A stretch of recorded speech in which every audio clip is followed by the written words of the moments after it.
Welcome to the Bookers Alliance podcast, where we hold the pencil and the pencil is power. Coming at you right now is your host, Marky Mark, along with the man, the myth, the legend, Frank Donaldson. Join us as we discuss the ever-changing landscape of professional wrestling. So hang on tight, you jabronis, and enjoy the ride. Yay, welcome in, everybody. Thank you for joining today's episode of the Bookers Alliance podcast. We got it going on in the house today. We got Frank over on the sidekick chair here. Got some Tennessee honey whiskey flowing. All right. Oh, it is a good day. Yeah. That's the way to be. We have our best shows when we have a sponsor. So, we want to make sure we show up and show out for our sponsors. Yeah. When sponsor, not a sponsor, Mr. Jack Daniels. Thank you, sir, for your soon to be sponsor. We got Chris Stapleton in the background singing smooth as Tennessee whiskey in the corner. We got paperwork in the mail. Hopefully, we get that contract this week. We sign up for our sponsor. Hey, come on, Chris. We are looking for a new theme song. Come on. That would work, but that would work in twofold. We can get a theme song out of it, get a little sponsorship. Yeah. Maybe some endorsement tickets to be at SmackDown in Charlotte in February. Absolutely. So if we're going to have some Tennessee whiskey, let's do a cheers, sir. True. Cheers. All Cheers. right. Cheers. Ah, smooth. That is smooth. Yeah. Tennessee whiskey. Oh, hallelujah. All right. Maybe we need another one before we start singing. That voice wasn't where it needed to be. we'll get that out in post.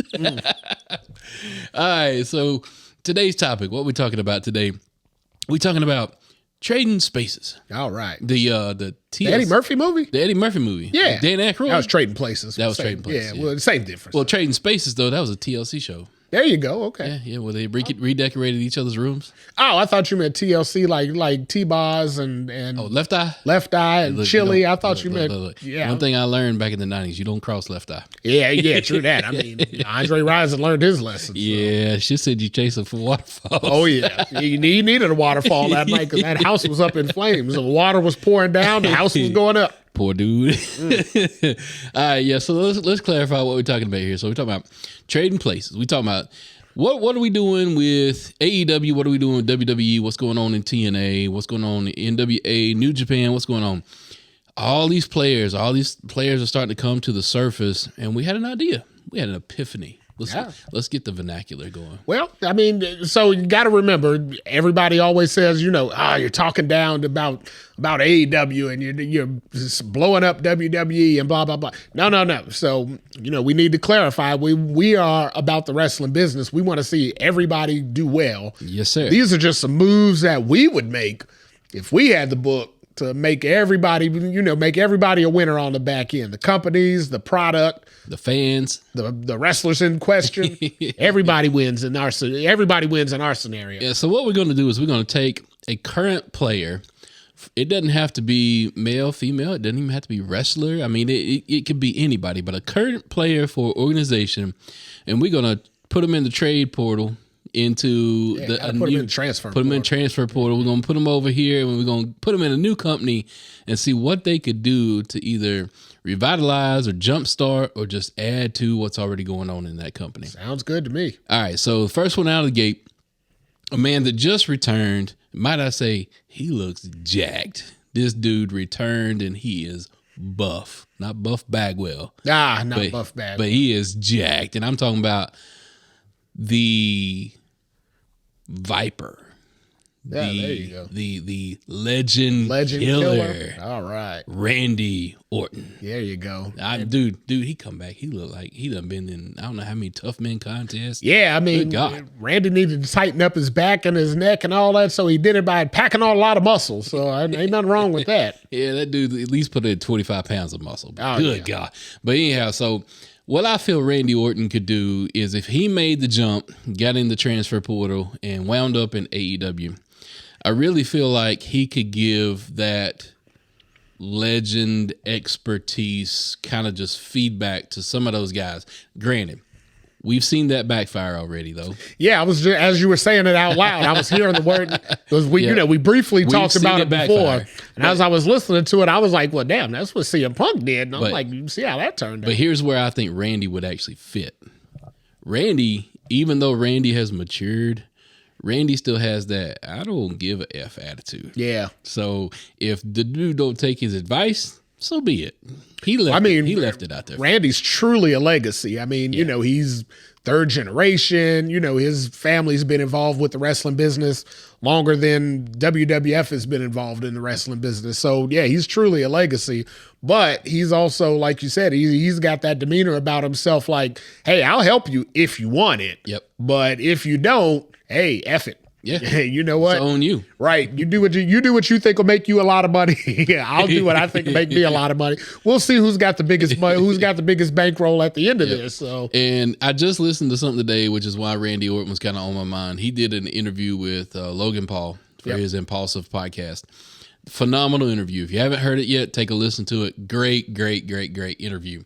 But Randy was talking about how he had to change over the years, how he had to learn how to focus some things. Like he tore off both shoulders 3 times. He's had 3 shoulder surgeries. Yeah.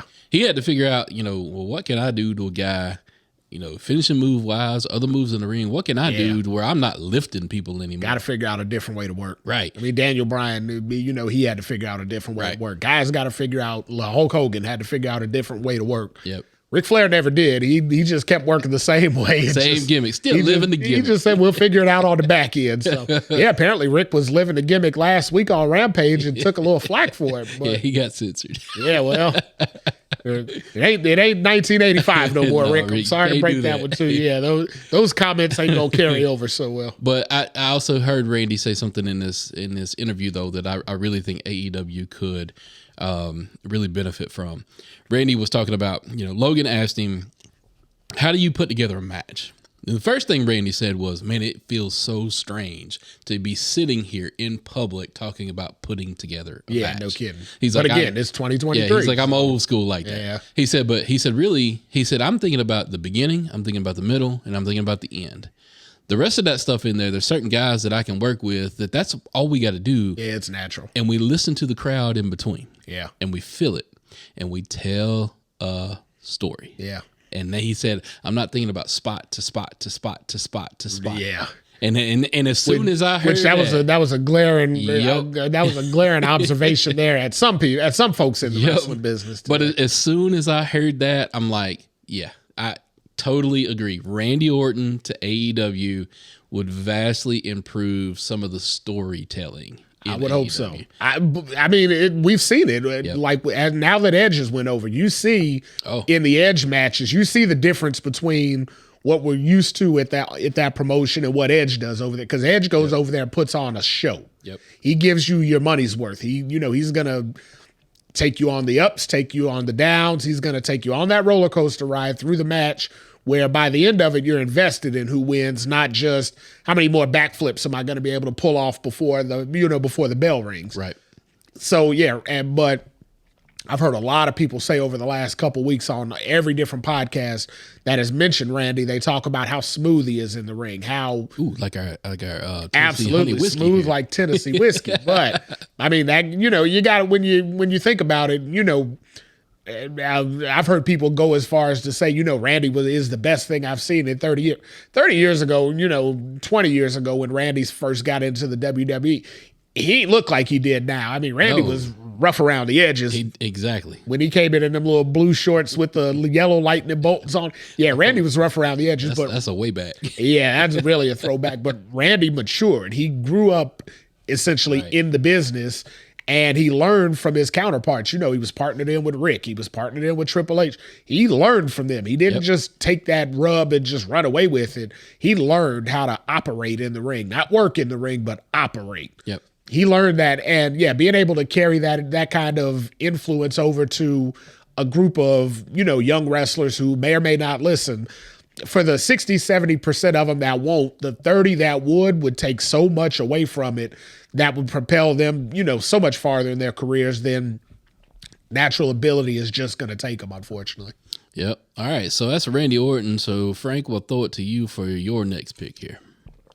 Well, so I wanted to do a trade in this deal. So since we're taking Randy Orton over to AEW's got to give something back. Okay. So I'm thinking, when I look up and down the AEW roster, and I'm thinking, man, who would really fit in a WWE style environment?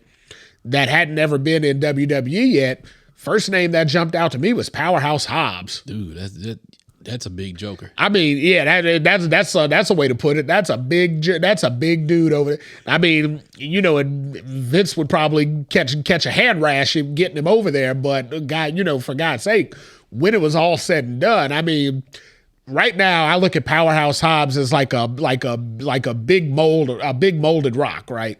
Just a big old rock. Inside that big old rock, though, there's a diamond waiting to shine brighter than any diamond has ever shined before. And I feel like, in Triple H's hands, they could cultivate that coal, that powerhouse, into a worker, into a talker, into probably the baddest MFer walking into a wrestling ring today. So there is some giants that are already within the WWE that he could, just instantly fit into a program with.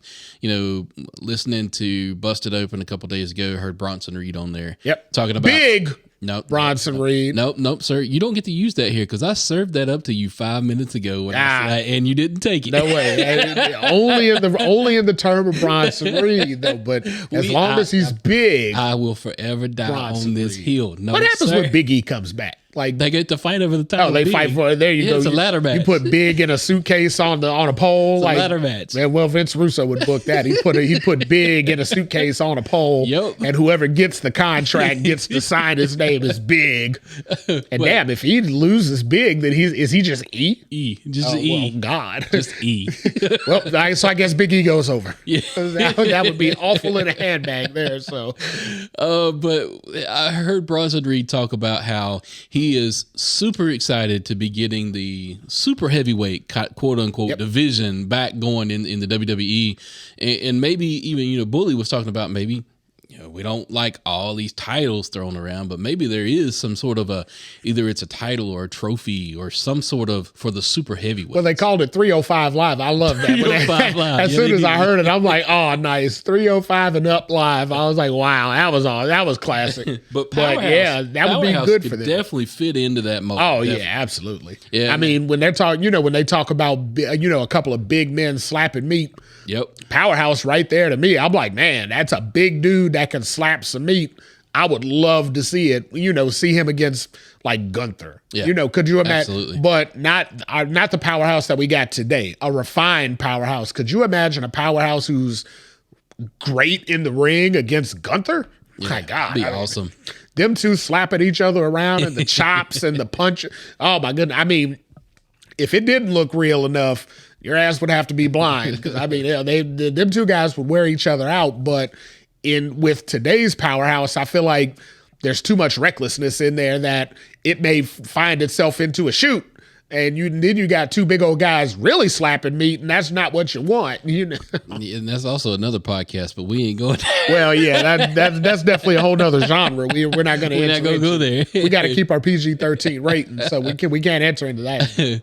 But speaking about PG-13, somebody that's not PG-13 here lately, want to kick it over to Swerve Strickland. This dude is a certified grade A badass right now. He's kind of approaching that. I don't want to, throw off on somebody else, but he's kind of approaching that. Terry Funk, Mick Foley, kind of a hardcore style, but at the same time, the dude is athletic. He is technical. He can do a lot of good stuff. And that's why I feel like TNA would benefit by getting Swerve Strickland into the trade pool. I can see that just because right now there's a bottleneck at the top of AEW. I mean, there just is. Yeah. MJF is their biggest star by far, and he's got their biggest title.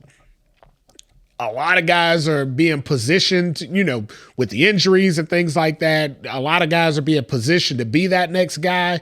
But, positioning is one thing. A lot of guys have been positioned to be that next guy in WWE for the last 3 years, and none of them got there. Some of them. At you, main event, Jey Uso. Well, yeah, some of them it's hurt, some of them it hadn't. Some guys really fell down the ladder, and we don't know if they're going to get back up to that main event level, main event tier. Some of the guys, hell, they jobbed out to Roman and they left. Edge and Daniel Bryan. True.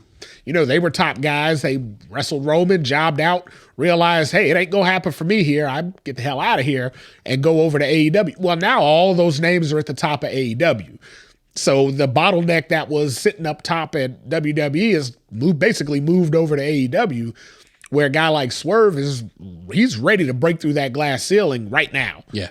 But again, when he breaks up there to basically go, it's like the elevator going to the top floor. When you get off, the floor's full.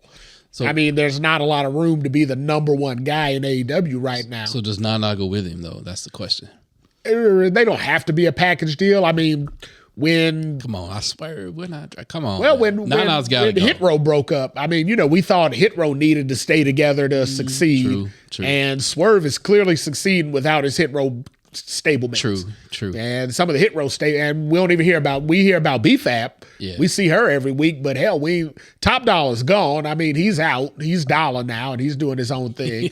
And so I think Nana got over on his own. He didn't use Swerve to get over. He used the entrance music, but he didn't use Swerve to get over. He used the visual. Yeah. I mean, because he wouldn't have had a reason to come out there and dance otherwise. But I agree. I don't think it has to be a package deal. But Swerve Strickland, in my mind right now, he deserves to be somebody's world champion. Yeah, he's got to be somebody's top guy. I mean, and like you said, I think he's too big for indies now. I know he still does indie shows, but he's too big to be just an indie star. I mean, like, look at Matt Cardona. He's the biggest indie star right now. But when's the last time you saw him wrestle on TV? Nope. You see it on the internet somewhere, maybe in a 5-minute tops clip of a 20-minute match he had. I don't want that for Swerve. I want Swerve to be featured on somebody's television program, where he's the top guy. We thought NWA was going to get TV, so we thought that was going to be the way for him to go. Don't know what's happening with that no more, because that conversation is dead and buried. So dead. The only other alternative to get TV wrestling is TNA. So yeah, Swerve going to TNA and being their top guy, I feel like he could put them back on the map, and he could get them in that conversation of valuable wrestling companies right now. So speaking of top guys, there's a top guy that you brought up that has yet to be pushed to the top. Well, same problems. So bottleneck up at the top. And it's a family problem. Yeah, so it's not even just the bottleneck. I mean, it's the shadow that's cast. Yeah. That's Solo. Yep. I mean, Solo Sikoa's right now, he's in that quote unquote bodyguard role. He's in that, that enforcer role. Well, what happened to Arn Anderson in that enforcer role? He never got to the top. He was always the sidekick, the partner, the buddy. He never got to be the guy. Hey, we can't talk about Arn. That dude will come at you with his Glock. You can't talk about Arn. Well, I don't know. I got some table scissors in my desk over here. So I mean, I can sit him if he needs to. I can be vicious too. It don't take much for him to fall over. A good ring post will knock him over. Well, yeah, that's true. I mean, or just hit him in the left arm. I mean, he ain't firing back with no DDTs no more these days. No. But yeah, nonetheless, I mean, Solo's always going to be in that shadow of Roman. Now, granted, he's a lot younger than Roman, so he could outlast him, but damn, that's a long way to go. But yeah, Solo, could you imagine if he went to AEW right now with a good booker to say, coming off of this whole bloodline storyline, he's basically saddled right next to the top guy in all of wrestling today. In a good booking situation over in AEW, I mean, he could be your counterpart. Yeah. Instead of we don't need a Roman because we got Solo 10 years younger. Yep. Hell, we're ready to go now. You can run away with that, carry that storyline. Now, I know some people out there are listening and they're saying, well, hell, with AEW's already got a Samoan Joe over there, so they could kind of do their own thing. That ain't what we mean. No. I'm talking about that's already taken that rub from Roman. I mean, we talk about Jey Uso and, main event Jey and Jimmy's part of the blood. The fact of the matter is Solo's that next tribal chief. Yeah. And that's the same gimmick I would let him run in. That's AEW exactly too. what I mean. Yeah. Yeah. He may not be able to use that exact wordage, but there's something you could figure out to make it close enough. Come out to the ring and that Ula Fala around his neck. Exactly. There's something enough you can make it close enough to just let him know, over here, I'm the chief. I'm the king over here, and just let that carry up. The story tells itself. Yep. You don't even have to put a lot of creativity into it. You just got to put them in the right situations, at the right times. So our next picks, we kind of went for a different route. We've talked about talent, but this time we want to talk about storytellers. We want to talk about bookers. Well, I mean, like we said, we want to make all promotions better. Right. And the way they are right now, every promotion's pretty much, riding in the lane that they're in. But now I want to see some promotions switch lanes. You're going to have some talents and some promoters and some everybody move around to do it. Yep. So the one that I picked for this, I picked Shawn Michaels going over to AEW.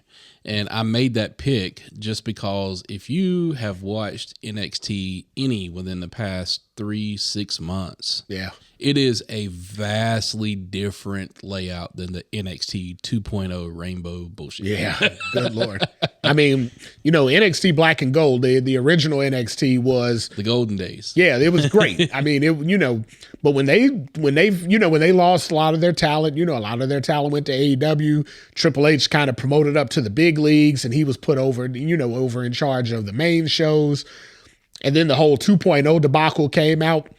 You had to wonder about NXT for a little bit, like, how are they going to pull the nose up on this thing? Because it's looking ugly. I mean, it was ugly. Like Tuesday nights on wrestling were kind of hit or miss for me. I was like, if I see it, great. I watch the Braun Breaker stuff and then kind of tap on out. It was an afterthought for me. Yeah, it was, like I said, it was rough. But, since they really just gave the reins to Shawn Michaels and just said, hey, this is you, do your thing. My goodness. Yeah, Shawn has really came in and gave that, I don't want to say organization, it's more like a brand. Yeah, definitely. So it gave that brand kind of a shot in the arm and kind of brought it back to life and resurrected it, and it's still got some ways to go.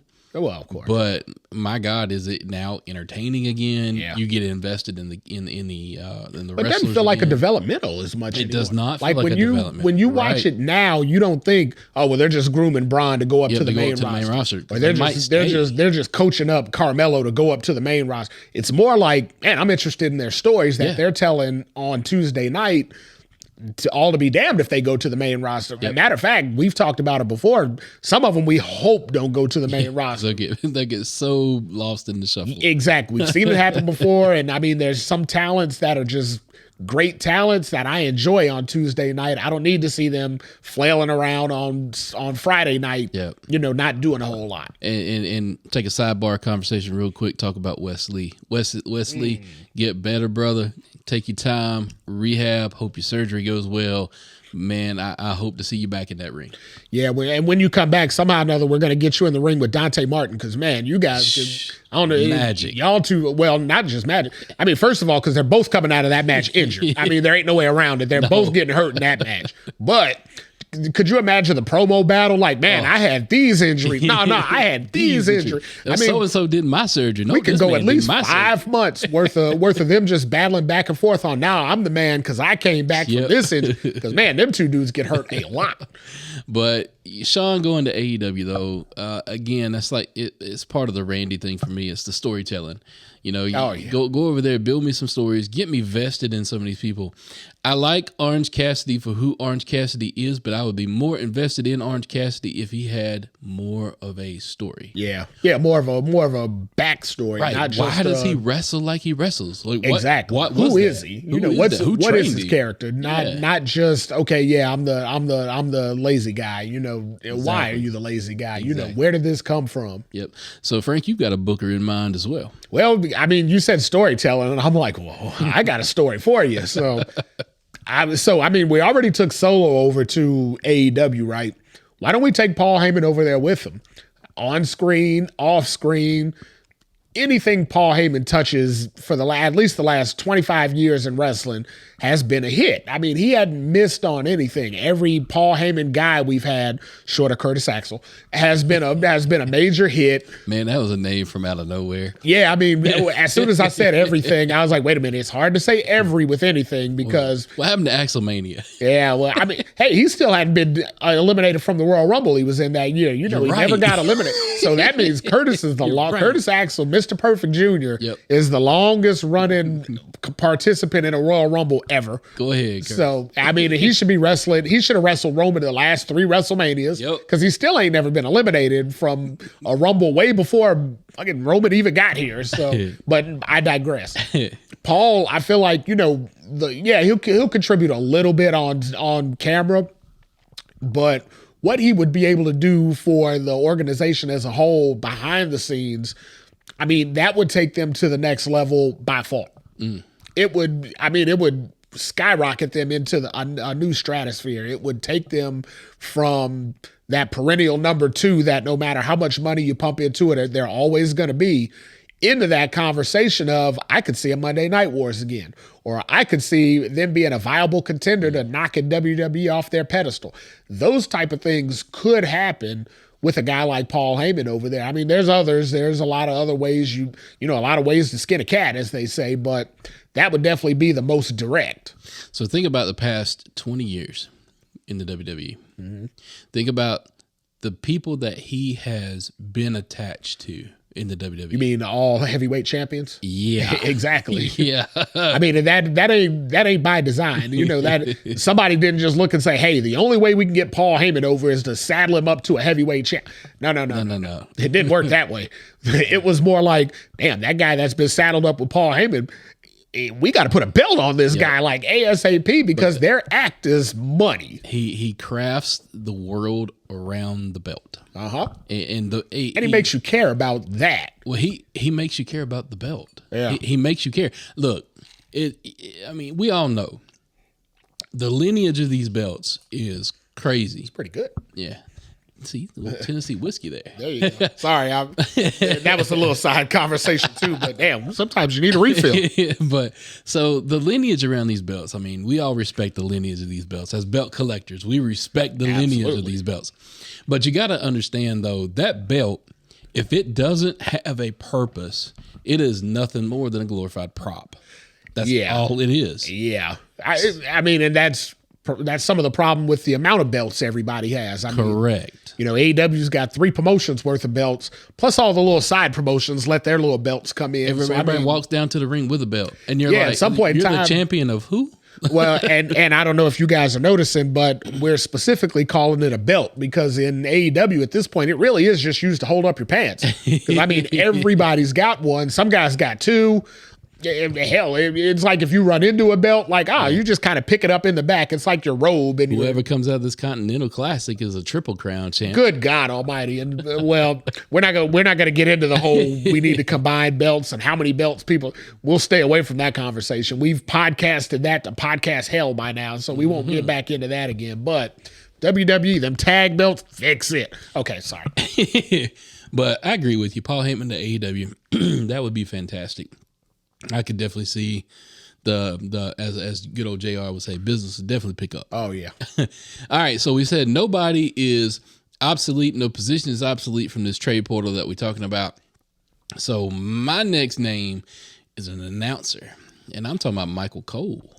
Michael Cole, baby. Oh wow. So I got a question though. Is this to AEW? Yes. All right. Well then, who's getting fired? Tony Schiavone. All right. Well, all right. Now we're talking. I love you, Tony Schiavone, but I can't stand the 1980s announcing anymore. I've had my fill. Yeah, Tony didn't. I mean, he didn't graduate along. And God bless him. He's trying to pick up the wrestling lingo and names from Excalibur. Yeah. But it ain't clicking for me as a fan. It's not. I love you, Tony. Nostalgia act, everything. You're a voice of my childhood, but I'm sorry, you're just not working for me. I mean, and I hate to say it. I mean, and I truly hate to say it, but the reason I asked is because, hell, I thought you were going to say JR was the one getting fired. Because I feel like JR's in that same... JR's gone at this point, though. He is, but he's set to come back. But I mean... Well, that's like I said, nostalgia's good. Exactly. My thought just in that is, like when they had the 3-man booth, when it was Tony, Excalibur, and JR. Just Michael Cole and Excalibur. At that point, it felt like both JR and Tony were broadcasting, from 40 years ago. And I was like, oh, with the crazy out of this world shit that they do over in AEW, you can't announce it the way you announce like Attitude Era WWE or, God forbid, 1990s WCW. I mean, it just don't work that way. Now, when you take wrestlers like when Taz is announcing, and you're listening like, okay, Taz is on top of this. He knows these moves' names. Because Taz and Excalibur used to be wrestlers. Exactly. So they're all over it to whereas, and again, we love the nostalgia of it. I mean, the voices of our youth. It just ain't working in 2023. But if you could get a Michael Cole over there who got his start in Attitude Era, but I mean, he's graduated up through all of the different iterations of every wrestler. So again, Michael Cole's going to fall on my narrative that I've had throughout this whole episode so far. Randy Orton, Shawn Michaels, Michael Cole. They all can help paint a story. Yeah, exactly. And that's the most glaring omission right now for me in AEW is stories. So I digress on the rest of that conversation just because of what you just said right there. They all tell stories, and that's what really keeps us invested in wrestling. So who could benefit from a good, hard 2-year, maybe, let's say, lesson in storytelling under the learning tree of WWE? Who could benefit the most? Who would benefit most from that? And that's my next trade. I would say let's bring Tony Khan over to WWE. Oh, Tony Khan. Tony Khan. I mean, so Tony grew up a fan of WWE. I'm sure at some point in time, long before he bought AEW, and realized, I'm sure at some point in time, he was like, man, I wish I could work for WWE, just because he's just that kind of fan. Like, he wanted to be involved. Clearly, he wanted to be involved because he went and spent a ton of daddy's money to get himself involved in the conversation. If there was an angle, like, let's say he was Nick Khan's nephew, right? Then he would already be working in WWE. But I just feel like if and like we said, the other guys that we're referencing moving over have all been under that WWE learning tree, and they take over the information and the stories and that they've learned, they take it over there. If Tony had the benefit of that before he just jumped into the world of wrestling and decided to be his own booker and be his own everything else in the world of wrestling, be his own Vince McMahon, essentially, if he had a little bit of training in that beforehand, I feel like he'd be in a much better place and a much better predicament now. So you got to indulge me for a minute because I just had a thought. Okay. So we are called the Bookers Alliance. Yeah. So I'm gonna roll with a booking idea. Real quick, okay. Picture this: Tony Khan versus Nick Khan.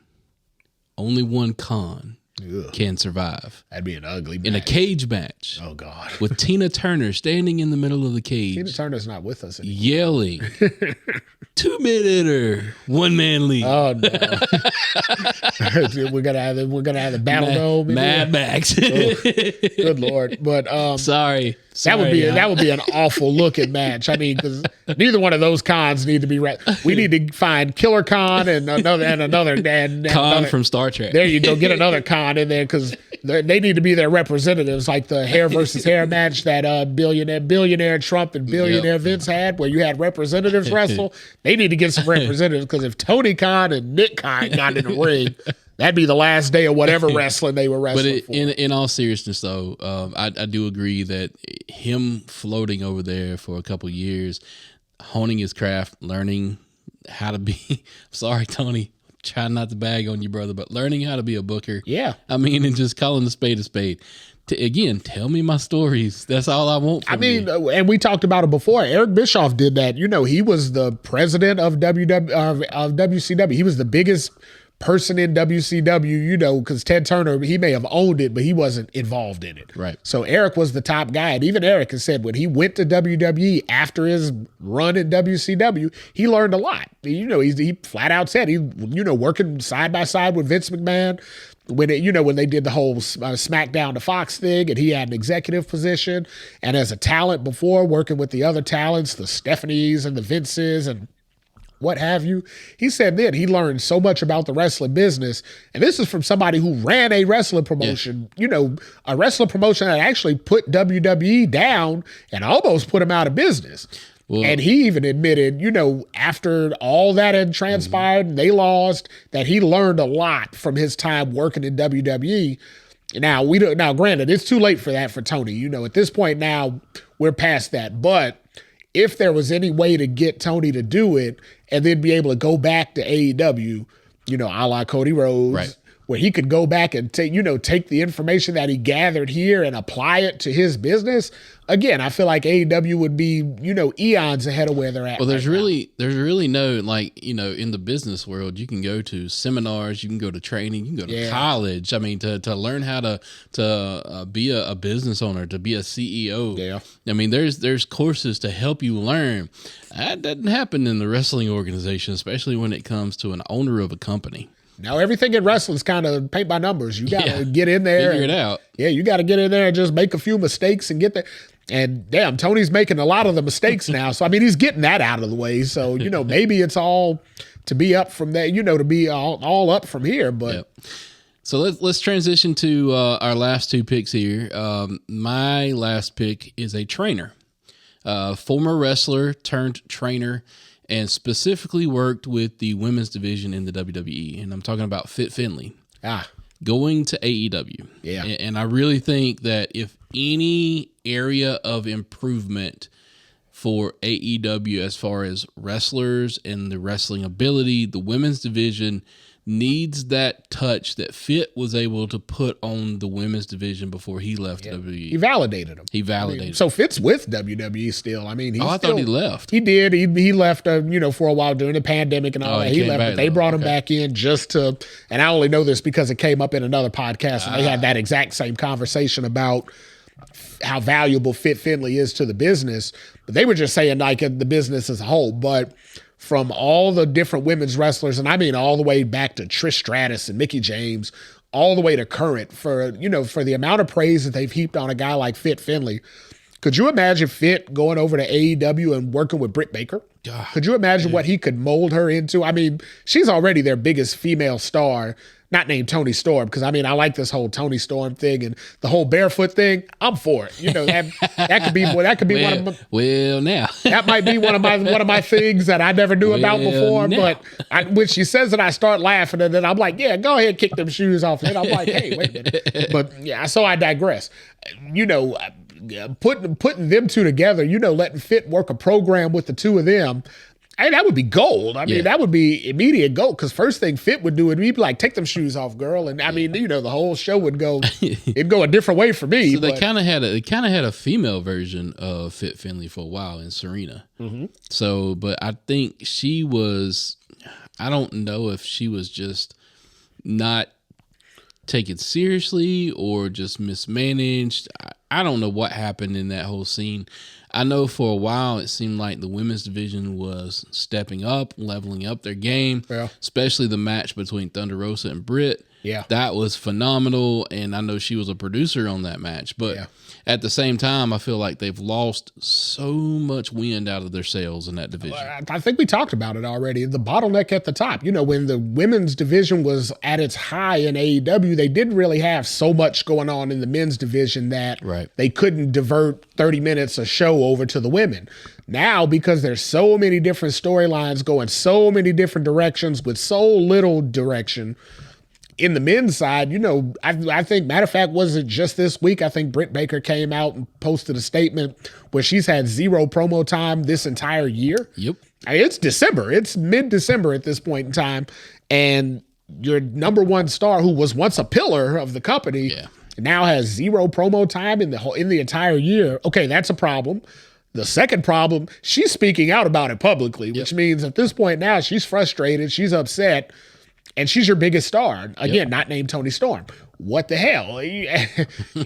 Toni Storm's got to have someone to wrestle. I mean, you know, and you would think with Britt Baker being the quote-unquote pillar that she would have been the ideal opponent to build up to. But hell, she even on TV. I mean, every time Adam Cole gets an injury, she disappears for the exact same amount of time.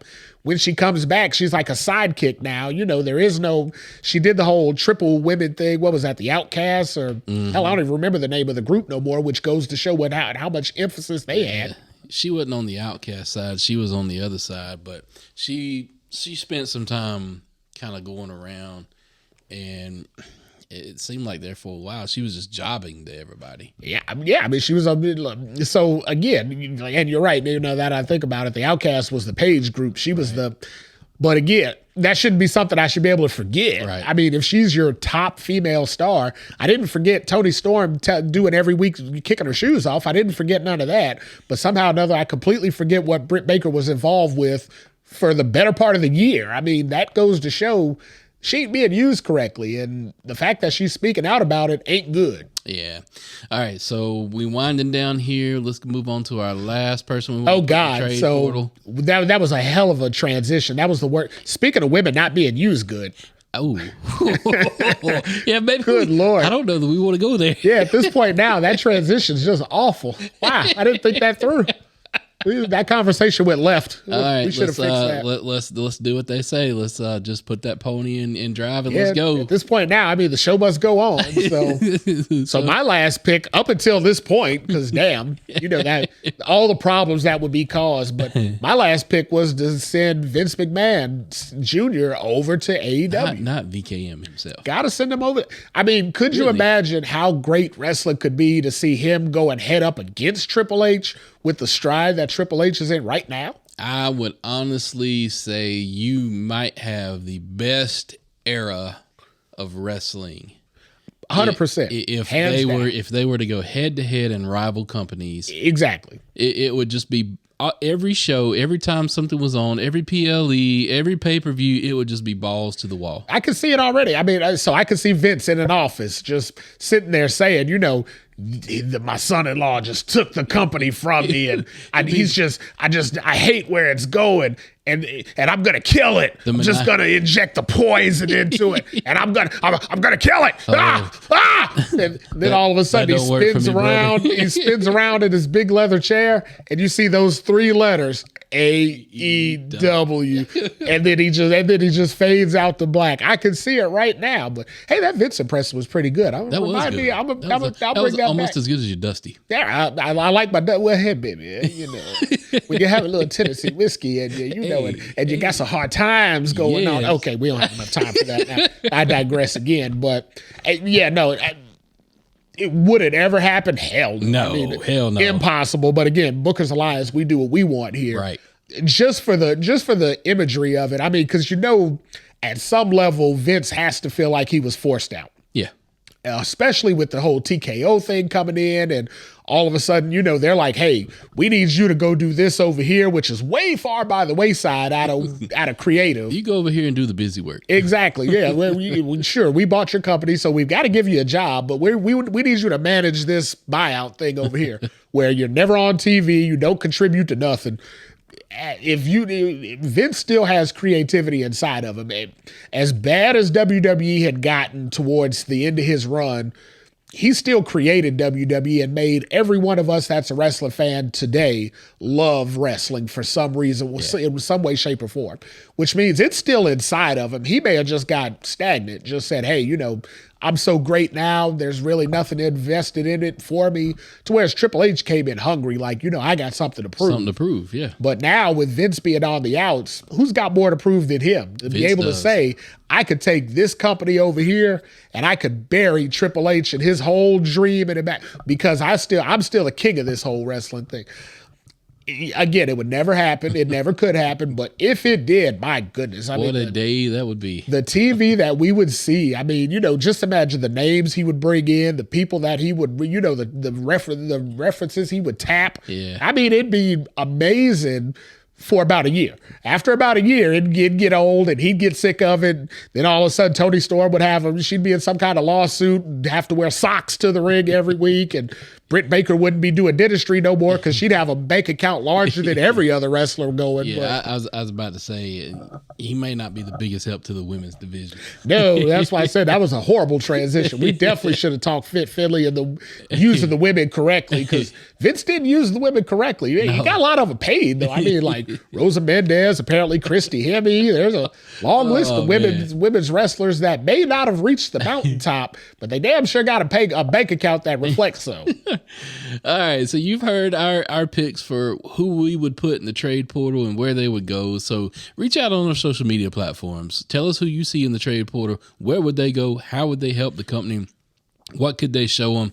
And to be interested to hear your picks. But with that, we appreciate you listening to today's episode. And with that, we bid you adieu. Keep it smooth like Tennessee whiskey. Today's podcast was produced by SBP. You can find our podcast on all major podcast platforms. Also connect with us on our social media accounts. Search for The Bookers Alliance on Facebook, Twitter, and Instagram.